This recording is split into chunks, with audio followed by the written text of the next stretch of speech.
So here you see some numbers from our ship register. We have a database with all the battery powered ships in the world. And here you see per year the number of ships that have been delivered with batteries installed on them. And as you can see, it's increasing quite a bit.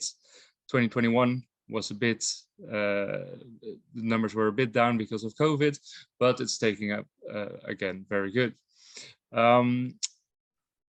What you also see are the different types of ships using batteries. So the most common ship type using batteries are ferries.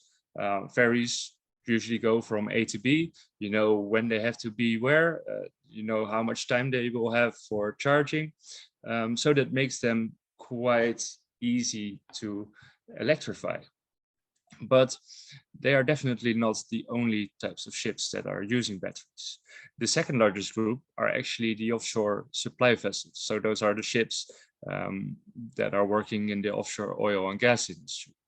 But also all different kinds of cargo vessels, from tankers to container vessels, bulk carriers, they are sailing around with batteries at the moment as well. Besides that, we see a large increase in fishing vessels, a lot of yachts using batteries, workboats, tugboats, everything that you can imagine, it comes with batteries at the moment. And all these different types of ships, they have very different requirements for the batteries. So therefore, we also need different types of batteries in the maritime industry.